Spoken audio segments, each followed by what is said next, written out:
اعوذ باللہ من الشیطان الرجیم بسم اللہ الرحمن الرحیم لا نہیں یحب پسند کرتا اللہ اللہ الجہر بلند آواز اللہ تعالی بلند آواز پسند نہیں فرماتا. کون سی؟ بالسوء برائی کی، بالسوء برائی کی، من القول بات میں سے، یعنی کوئی بری بات اللہ تعالیٰ بلند آواز سے پسند نہیں فرماتا.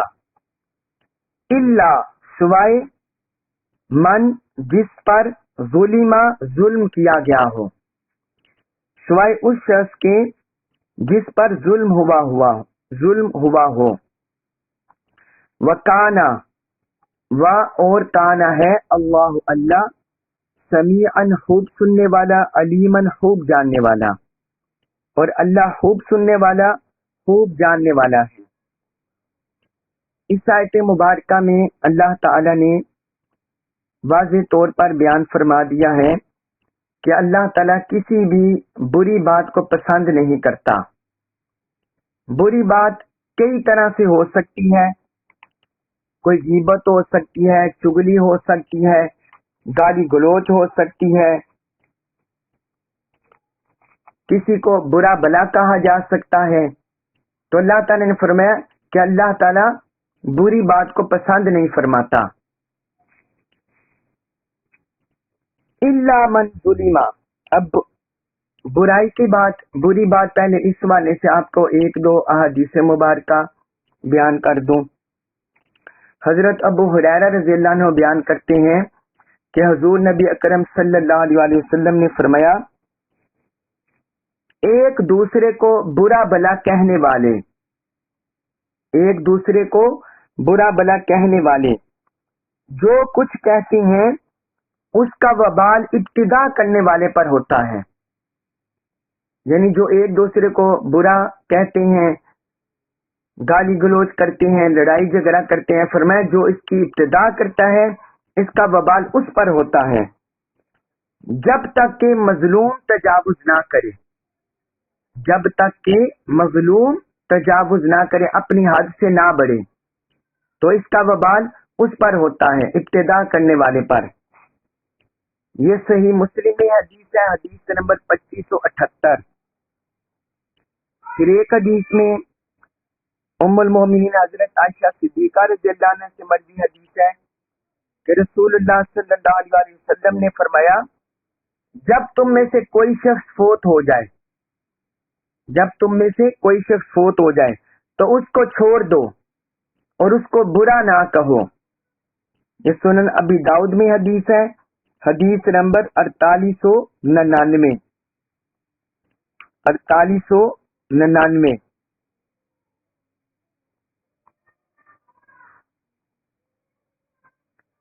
تو اس سے پتا چلا کہ چاہے، پھر ایک اور حدیث آپ سن لیں، حضرت جابر بن عبداللہ اور حضرت ابو طلحہ رضی اللہ عنہما بیان کرتے ہیں کہ رسول اللہ صلی اللہ علیہ وسلم نے فرمایا، جو شخص کسی مسلمان کی اس جگہ عزت کرتا ہے، اس جگہ بے عزتی کرتا ہے جہاں اس کی عزت نہ کی جا رہی ہو اور اس کی توقیر میں کمی کی جا رہی ہو، تو اللہ اس کو ایسی جگہ بے عزت کرے گا جہاں وہ اپنی نصرت چاہتا ہو.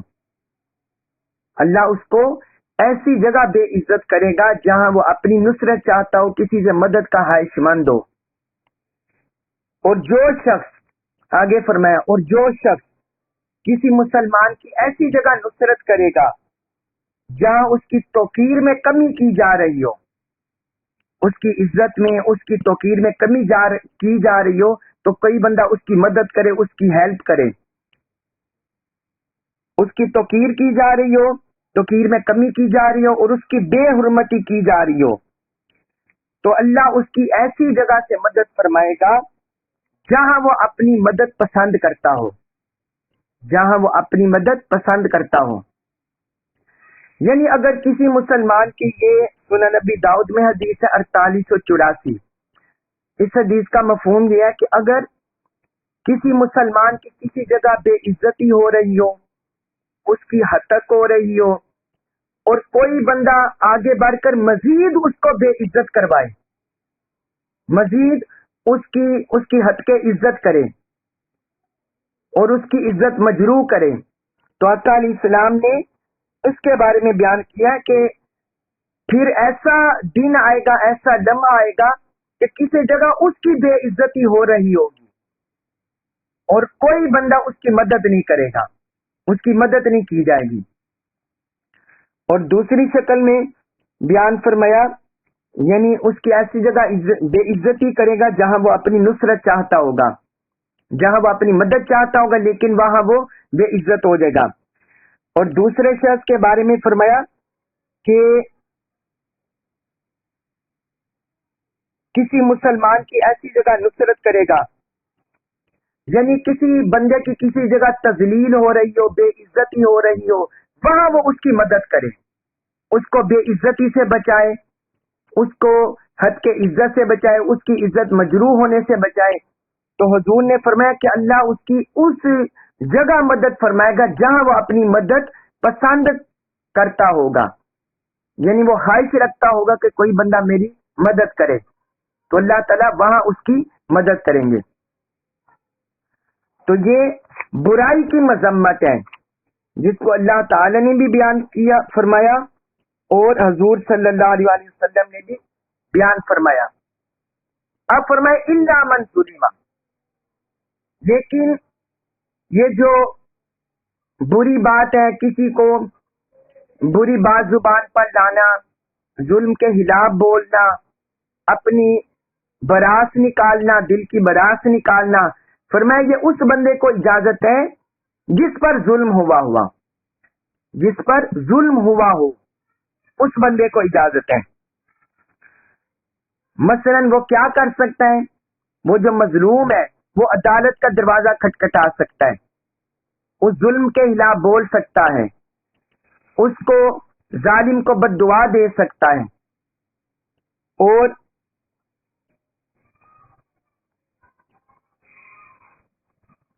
لوگوں کو ظالم کے بارے میں بتا سکتا ہے، مثلا چوری چھپے بھی بتا سکتا ہے اور ظاہراً بھی بتا سکتا ہے کہ اس نے مجھ پر ظلم کیا، حقیقی ظلم ہو۔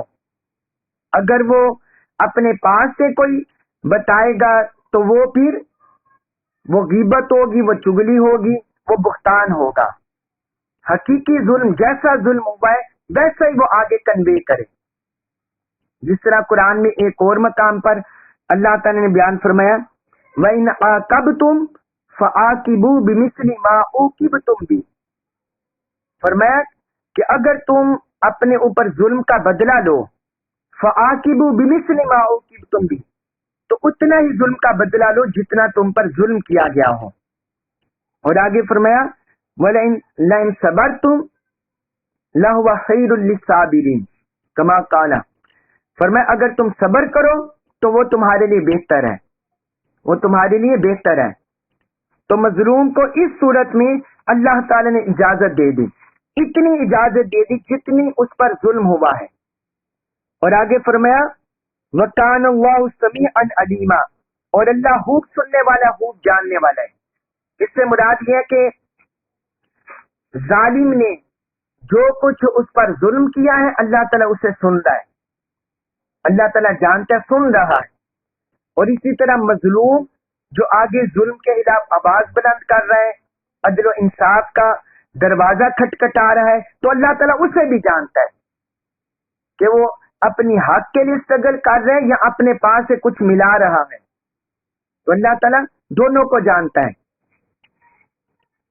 پھر آگے فرمایا سورۃ النساء آیت نمبر 199 میں 149، ان اگر تبدو تم ظاہر کرو، خیرن کوئی بلائی، اگر تم کوئی بلائی ظاہر کرو، او یا تخفوہ تم اسے مخفی رکھو، یا تم اسے مخفی رکھو، او یا تعفو تم معاف کر دو، ان سوء برائی سے، یا تم برائی سے معاف کر دو، برائی کو درگزر کر دو۔ فَإِنَّا تو بے شک اللہ اللہ کانا ہے عفواً بڑا معاف کرنے والا، قدیراً بڑی قدرت والا۔ اب اس آیت مبارکہ میں اللہ تبارک و تعالی نے فرمایا کہ اگر تم کسی بھی خیر کے کام کو ظاہر کرو یا کسی بھی خیر کے کام کو چھپاؤ، یا تم برائی سے درگزر کرو، تو اللہ تعالی درگزر کرنے والا اور خوب قدرت والا ہے۔ اس آیت مبارکہ میں اللہ تعالی نے فرما دیا، معاشرے کی فلاح کا اصول دے دیا، معاشرے کی فلاح کا اصول اللہ تعالی نے ہمیں اس آیت مبارکہ میں بیان فرما دیا، معاشرے کی فلاح کا اصول دے دیا کہ خیر کا کوئی کام کوئی بندہ بھی چاہے اس کو ظاہر کرے یا اس کو چھپائے، وہ حد سے تجاوز کرنے والا نہ ہو۔ یعنی اگر مظلوم پر ظلم ہوا ہے تو وہ اتنا ہی اس کو ظاہر کرے، اپنے اوپر عدل و انصاف لینے کے لیے، اپنا انتقام لینے کے لیے اتنا ہی وہ ظاہر کرے جتنا اس پر ظلم ہوا ہے، اور اگر اس سے چھپاتا ہے تو تب بھی وہ اتنا ہی اس کو چھپا سکتا ہے۔ یعنی کسی کا حق دینا ہے یا کسی سے حق لینا ہے تو اتنا ہی وہ کر سکتا ہے جتنا کسی کا نقصان نہ ہو، جس سے کسی کا نقصان نہ ہو۔ یہ نہ ہو کہ اپنا بدلہ لینے کے لیے دوسروں پر زیادہ الزام لگا دے، دوسروں کو بے عزت کرا دے، اور جتنا اس کا حق نہیں بنتا تھا اتنا وہ طلب کرے۔ تو فرمایا کہ جو کچھ بھی تم چھپاتے ہو یا ظاہر کرتے ہو،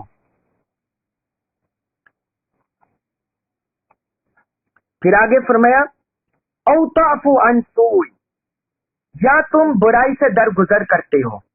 اب اس آیت مبارکہ میں آگے الفاظ میں اللہ تعالی نے ایک اور اصول دے دیا کہ فرمایا بے شک وہ اس بندے پر ظلم ہوا ہے، مظلوم پر، اس کا حق کسی نے مارا ہے، کسی نے حق غصب کیا ہے، یا کسی سے لڑائی جھگڑا ہوا ہے، وہ زخمی ہو گیا ہے، کسی طرح بھی اس کے جان کا مال کا نقصان ہو گیا ہے، کسی بھی طرح کا اسے ظلم پہنچا ہے، تو فرمایا یا تم برائی سے درگزر کر دو، وہ برائی سے درگزر کر لو۔ فَإِنَّ اللَّهَ كَانَ عَفُوًّا قَدِيرًا، بے شک اللہ بڑا معاف کرنے والا، قدرت رکھنے والا ہے۔ کہ یہ معاف کرنے کی صفت اللہ کی ہے۔ وَاللَّهُ عَزِيزٌ ذُو انتقام، یہ قرآن میں بیان ہوا ہے کہ اللہ غالب ہے اور بڑا انتقام لینے والا ہے۔ اور پھر قرآن نے کہا کہ اللہ خیر الحاکمین بھی ہے، کہ وہ سب سے بہتر فیصلہ کرنے والا بھی ہے۔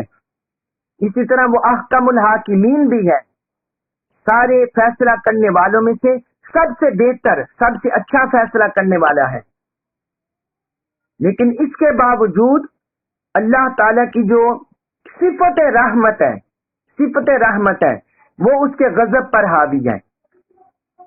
تو اس لیے ساتھ اللہ تعالی نے فرمایا، یہاں اللہ تعالی نے انتقام کی اپنی صفت کو بیان نہیں کیا، اپنی عدل کی صفت کو بیان نہیں کیا، بلکہ فرمایا فَإِنَّ اللَّهَ كَانَ عَفُوًّا قَدِيرًا، بے شک اللہ تعالی بڑا معاف کرنے والا، بڑی قدرت والا ہے۔ مطلب یہ ہے کہ وہ انصاف کرنے کی قدرت رکھتا ہے، کسی سے انتقام لینے کی قدرت رکھتا ہے، مگر اس قدرت سے پہلے اللہ تعالی نے اپنے عفو و درگزر کی صفت بیان کی، عفو و درگزر کی صفت بیان کی، کہ جب بندوں سے گناہ ہوتا ہے، بندے اس کے حضور توبہ طائب ہوتے ہیں تو اللہ تعالیٰ معاف کر دیتے ہیں۔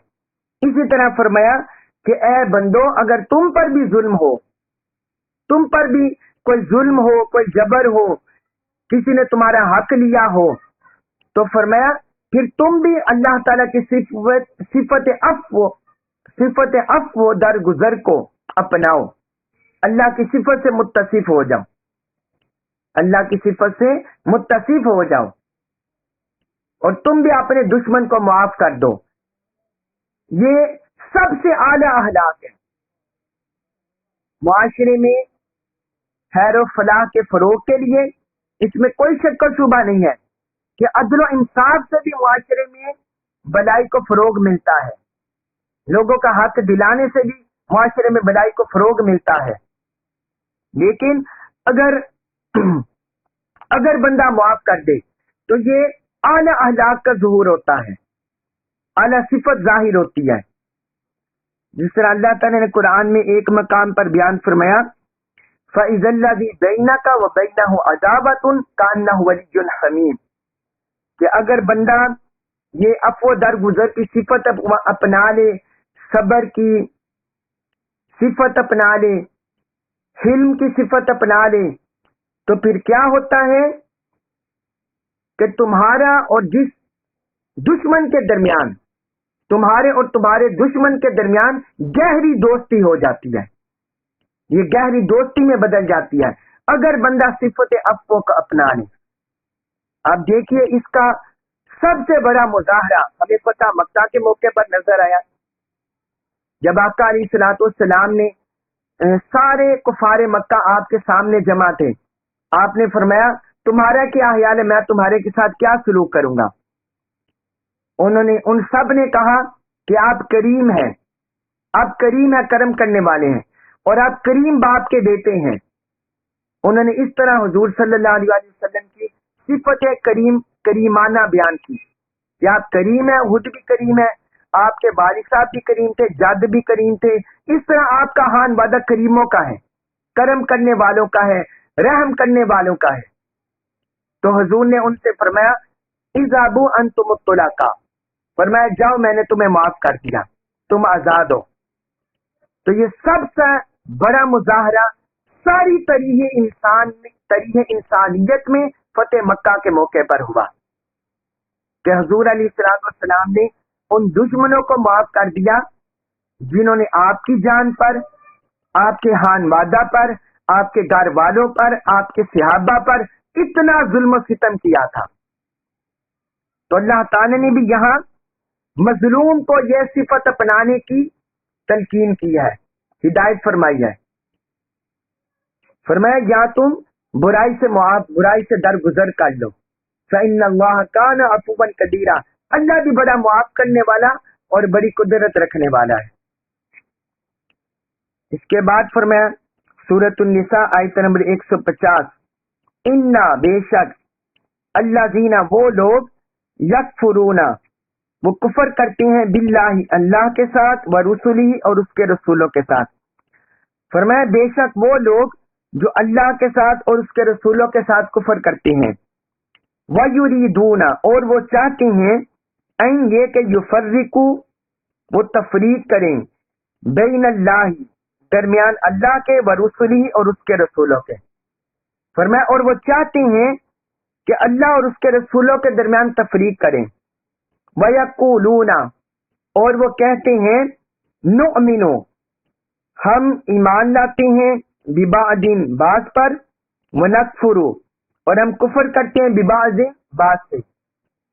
اور وہ کہتے ہیں کہ ہم بعض پر ایمان لاتے ہیں اور بعض کے ساتھ کفر کرتے ہیں.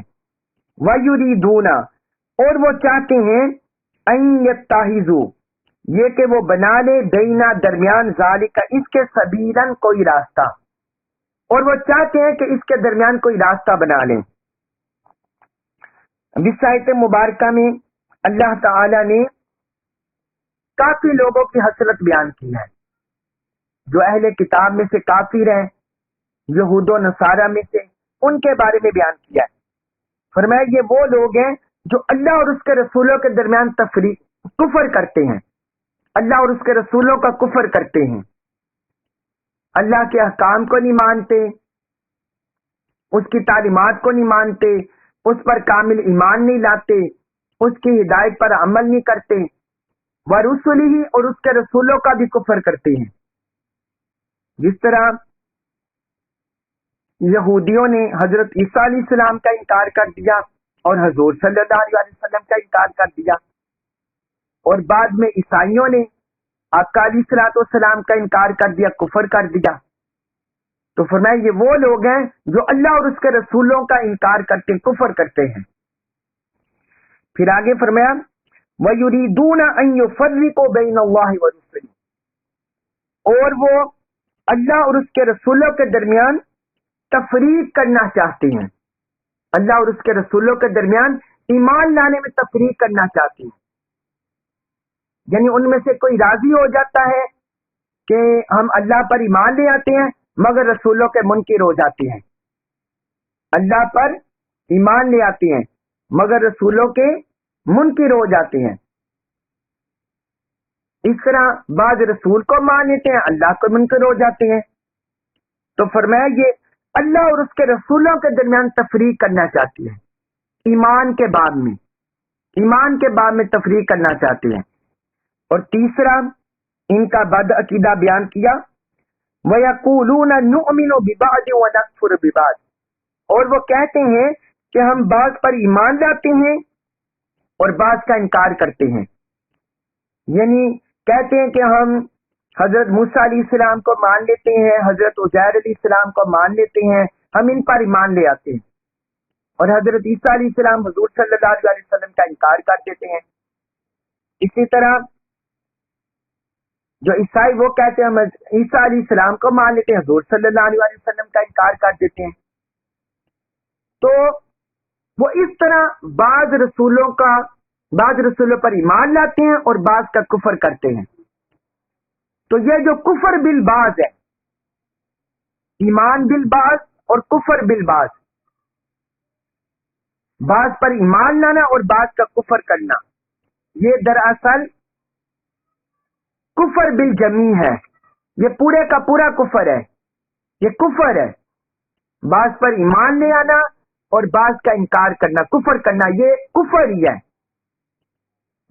کامل ایمان اسی وقت ہوتا ہے جب بندہ کلی طور پر ایمان لائے، جب بندہ ٹوٹلی ایمان لائے۔ مسلمانوں کے اندر بعض ایسے فتنے پیدا ہوئے جو کہتے ہیں کہ وہ یہود و نصارہ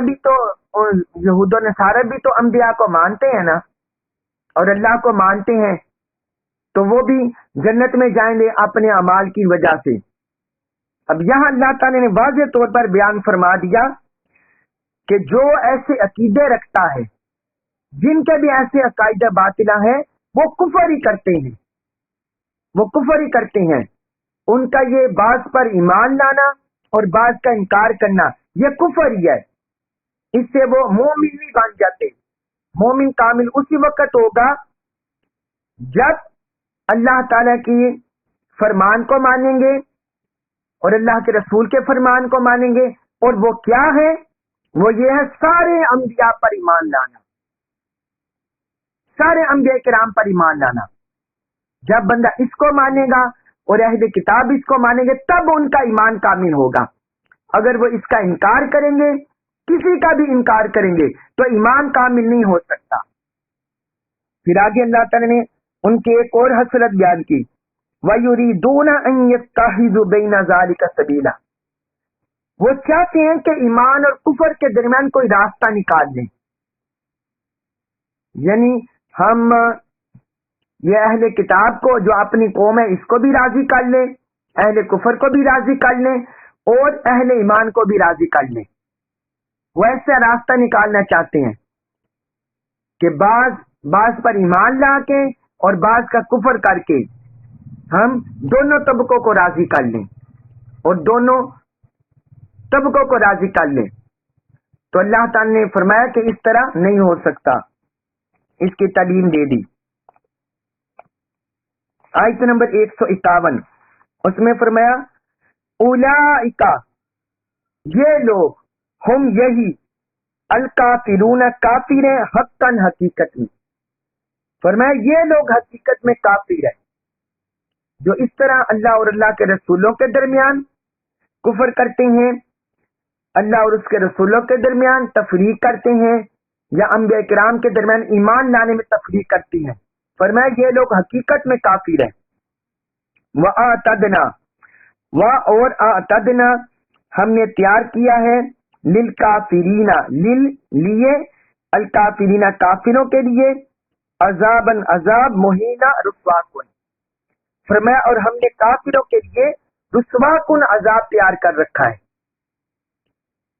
یعنی جس مسلمان کے دل میں بھی ذرا سا شبہ بھی پایا جائے کہ جو اس طرح اہل کتاب میں سے بعض پر ایمان لے آئے، بعض انبیاء پر اور بعض کا کفر کر دے، وہ مومن ہوں گے، وہ اپنا شک و شبہ دور کر لے. اللہ تعالی نے وضاحت سے بیان کر دیا. فرمایا جو ایسی تفریق کرتے ہیں وہ حقیقت میں کافر ہے، وہ حقیقت میں کافر ہیں. اور فرمایا ہم نے کافروں کے لیے دردناک عذاب تیار کر رکھا ہے. معاذ اللہ، استغفر اللہ، ذلت انگیز عذاب تیار کر رکھا ہے. یہاں یہ بات یاد رکھیے، میں پہلے بھی آپ کو بتا چکا ہوں کہ انبیاء کرام اور رسولوں کے درمیان ایمان لانے میں تفریق نہیں کرنی. ایمان ہمارا ہر نبی پر یکساں ہوگا، ہر نبی پر ہم یکساں ایمان لائیں گے.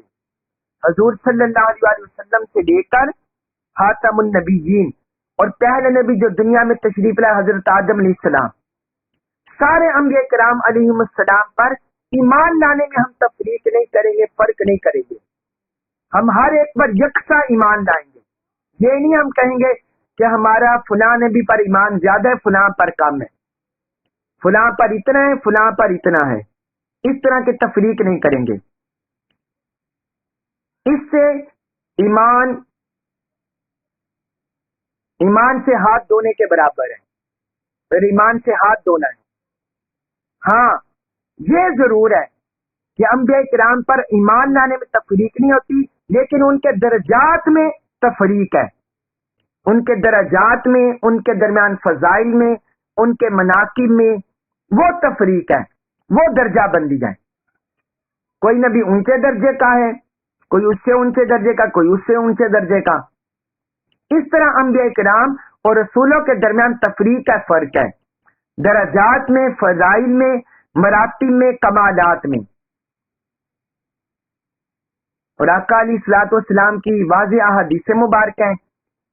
فرمایا قیامت کے دن انا سید والد آدم، فرمایا قیامت کے دن میں ساری اولاد آدم کا سردار ہوں گا. آدم و من دونہ تحت لوائی، حضرت آدم علیہ السلام اور ان کے علاوہ جتنی بھی مخلوق ہے، فرمایا وہ قیامت کے دن میرے جھنڈے تلے ہوگی، میرے جھنڈے تلے ہوگی. تو آقا علیہ الصلوۃ والسلام وہ جو ایک شعر ہے، بعد از ہدا بزرگ تو قصہ مختصر، کہ اللہ رب العزت کے بعد سارے فضائل اور کمالات اور مناقب وہ آقا علیہ الصلوۃ والسلام کی ذات اقدس میں جمع ہیں. تو فضائل اور مناقب میں انبیاء کرام کے درمیان فرق ہے، رسولوں کے درمیان فرق ہے، لیکن ایمان لانے کے لحاظ سے کسی میں تفریق نہیں کریں گے، کسی میں فرق نہیں کریں گے. پھر آگے اللہ تعالیٰ نے فرمایا سورۃ النساء آیت نمبر 152، والذین، اور وہ لوگ آمن جو ایمان لائے، باللہ اللہ پر، ورسلہ اور اس کے رسولوں پر. فرمایا جو لوگ اللہ پر اور اس کے رسولوں پر ایمان لائے، ولم اور نہ، یفرقو انہوں نے فرق کیا، بینا درمیان، احدین کسی ایک کے، منہم من سے، ہم ان سے، اور انہوں نے ان پیغمبروں میں، انبیاء کرام میں کسی کے درمیان تفریق نہ کی. اولئک یہی لوگ ہیں، سوف ان قریب، یؤتیہم، یؤتی وہ عطا کرے گا، یعنی وہ اللہ عطا کرے گا، ہم انہیں، اجورہم اجور ان کے. فرمایا یہی وہ لوگ ہیں جنہیں ان قریب اللہ ان کے اجر عطا فرمائے گا. وکانا اور کانا ہے اللہ غفوراً بڑا بخشنے والا، رحیماً نہایت مہربان، اور اللہ بڑا بخشنے والا نہایت مہربان ہے. اب اس آیت مبارکہ میں اللہ تعالیٰ نے اہل ایمان کے ایمان کی حقیقت کو بیان کر دیا کہ اہل ایمان کا ایمان کیسا ہوتا ہے، مومن کس طرح ایمان لاتے ہیں. تو فرمایا کہ جو مومن ہے وہ اللہ اور اس کے رسولوں پر ایمان لاتے ہیں. جس طرح اہل کتاب کرتے ہیں، اہل کفر کرتے ہیں کہ وہ اللہ اور اس کے رسولوں کا انکار کرتے ہیں، تو مومن ایسا نہیں کرتے، وہ اللہ اور اس کے رسولوں پر ایمان لاتے ہیں، اور اس میں سارے رسول شامل ہیں، جتنے بھی رسول اعظام پیغمبر تشریف لائے وہ ساری شامل ہیں، فرمایا وہ سب پر ایمان لاتے ہیں۔ اور آگے مزید اس کی وضاحت کی، وَلَمْ يُفَرِّقُ بَيْنَ أَحَدٍ مِّنْهُمْ، اور وہ ان میں کسی کے درمیان تفریق نہیں کرتے، جس طرح پچھلی آیت کی میں نے وضاحت میں آپ کو بتا دیا کہ ایمان لانے میں تفریق نہیں کرتے، کسی نبی اور رسول کے ایمان لانے میں تفریق نہیں کرتے، جس طرح حضرت آدم علیہ السلام پر ہمارا ایمان ہے، حضرت نوح علیہ السلام پر، حضرت ابراہیم علیہ السلام پر، پھر ان کے بعد چلتے چلتے حضرت موسیٰ علیہ السلام، حضرت عیسیٰ علیہ السلام، تاجدار کائنات حضور نبی اکرم صلی اللہ علیہ وسلم تک جتنے انبیاء کرام تشریف لائے، 1,24,000 انبیاء کرام، ان سب میں ہم کسی کے درمیان بھی ایمان لانے میں تفریق نہیں کرتے۔ تو فرمایا اہل ایمان کا ایمان اس طرح ہوتا ہے، وہ ایمان لانے کے لحاظ سے انبیاء کرام کو نہیں تولتے، ان میں کمی بیشی نہیں کرتے، بلکہ وہ یکساں ہر ایک پر ایمان لاتے ہیں، یکساں ہر ایک پر ایمان لاتے ہیں۔ اس کی وجہ یہ ہے یکساں ایمان لانے کی کہ انہیں نبوت سے سرفراز اللہ تعالی نے کیا ہے، نبوت سے رسالت سے اللہ تعالی نے انہیں سرفراز کیا ہے، لہٰذا اللہ پاک نے فرما دیا کہ یہ نبی ہیں، ان کو مانو، ان پر ایمان لے آؤ۔ تو ایمان لانے میں اللہ اور اللہ کے رسول نے کوئی تفریق کی تعلیم نہیں ہمیں دی، لہذا جیسے اللہ اور اللہ کے رسول نے فرمایا ہے وہ کوئی بندہ بھی اس طرح ایمان لائے گا تب اس کا ایمان کامل ہوگا، تب اس کا ایمان کامل ہوگا۔ پھر فرمایا اولئک سوف یؤتیہم اجورہم، یہ وہ لوگ ہیں جنہیں ان قریب اللہ ان کے اجر عطا فرمائے گا، یعنی ان کے ایمان کی نسبت سے جو اللہ اور اللہ کے رسولوں کے ساتھ ہے، اور تمام انبیاء کرام کے درمیان جو یکساں ایمان لانا، وہ ساری زندگی اس پر کار بند رہے، تو فرمایا ان قریب اللہ انہیں ان کے اجر کی سزا دے، اجر کا انعام دے گا، ان کا اجر عطا فرمائے گا، ان کا اجر انہیں عطا فرمائے گا۔ یہ اجر کی کئی صورتیں ہو سکتی ہیں، کسی کے گناہوں کا کفارہ بن سکتا ہے، درجات کی بلندی ہو سکتی ہے جنت میں، حالت نزاع میں اجر عطا کیا جا سکتا ہے، حالت نزاع میں، پھر قبر میں، پھر حشر میں، پھر جنت الفردوس میں، یہ سارے اجر اس میں شامل ہیں، اور میں یہ سارے اجر اس میں شامل ہیں، تو اللہ تعالیٰ ان قریب انہیں اجر عطا فرمائے گا۔ وَكَانَ اللَّهُ غَفُورًا رَحِيمًا، اور اللہ بڑا بخشنے والا نہایت مہربان ہے، اللہ بڑا بخشنے والا نہایت مہربان ہے۔ اس کے ہاں یا اب اللہ تعالی نے اپنی صفت غفور اس لیے ساتھ بیان کی کہ جو بندہ بھی کفر سے ایمان کی طرف لوٹے گا، کفر کو چھوڑ کر ایمان کی طرف آئے گا، تو وہ اللہ تعالیٰ کو مغفرت کرنے والا پائے گا، اللہ کے ہاں دروازہ بند نہیں ہوگا، جس طرح وہ سورۃ النساء میں غالباً میں آپ کو بتا چکا ہوں کہ توبہ کا دروازہ کب تک کھلا ہے، انسان کے مرنے کی کیفیت تک، یا سورج کے مشرق سے مغرب سے طلوع ہونے تک، یعنی قرب قیامت، اس وقت تک توبہ کا دروازہ کھلا ہے۔ تو کوئی بھی کفر سے جب بھی اللہ کی طرف پلٹتا ہے تو فرمایا اللہ بڑا بخشنے والا، وہ کوئی بھی بندہ جو کفر سے پلٹتا ہے ایمان میں داخل ہوتا ہے، اللہ تعالیٰ اس کی مغفرت فرما دے گا، پچھلے گناہ اس کے بخش دیے جاتے ہیں، پچھلے گناہ اس کے بخش دیے جاتے ہیں۔ اس میں اللہ تعالیٰ نے اہل کتاب کو، اہل کفر کو نصیحت کیا ہے کہ اللہ تعالیٰ کی مغفرت کا دروازہ کھلا ہے، اس کی رحمت کا دروازہ کھلا ہے، تو لہٰذا اس کی چونکہ مغفرت کا رحمت کا دروازہ کھلا ہے، لہٰذا اس کی طرف پلٹ آؤ، اس کی طرف پلٹ آؤ تاکہ جہنم سے اور اس کی سزا سے بچ سکو۔ اللہ تبارک و تعالی ہمیں دین کا، قرآن مجید کا کماک و فہم نصیب فرمائے اور ہمیں اس پر عمل پیرا ہونے کی توفیق عطا فرمائے۔ وما علی الا البلاغ المبین۔